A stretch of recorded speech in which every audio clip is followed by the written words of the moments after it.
What's up, all you wonderful married people? I'm pumped to talk to you today about our marriage moment and just thoughts that's been kind of running through my head. It's the Christmas season, and I was thinking about the family that Jesus came from. Like, what gave Jesus the earthly home that he had? And I think that the big thing about the family of Jesus, Mary and Joseph, is that they trusted God. They trusted God. And if you think about it, in Matthew chapter 1, verse 23, the angel comes to Mary. And the angel begins to tell Mary, hey, you're going to have this child. This child is Jesus. And he goes into this whole conversation.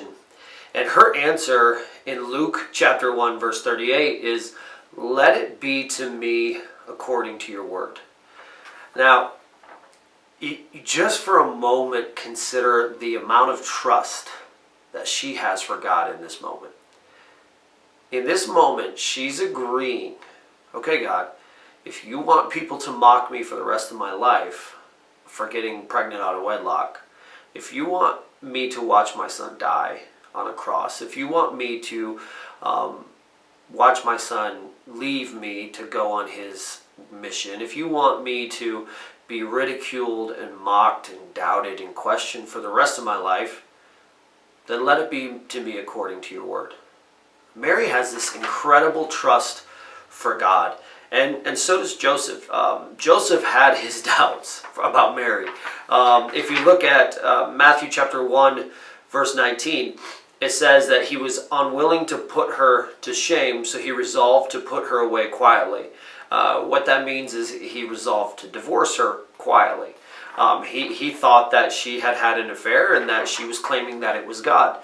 And so he's a very nice man because at this point in history, men were able to divorce women for any reason that they wanted, and they could do so publicly. And it would shame the woman and leave her a bad reputation for the rest of her life, and the man would have nothing to happen to him.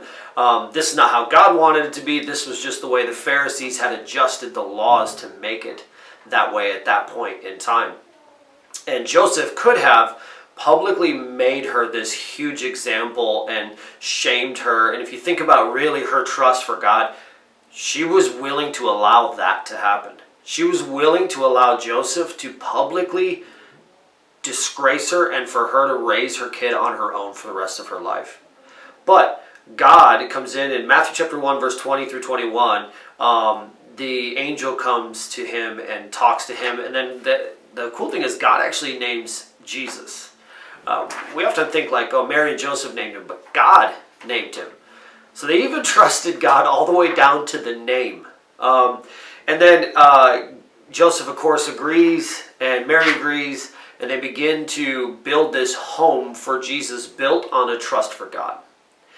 And if you think about it, what better way to make your marriage into a home? What better way to build a home, right, than on trust?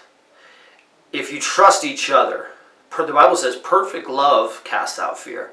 When you love perfectly, you love fearlessly. And when you love fearlessly, you trust each other.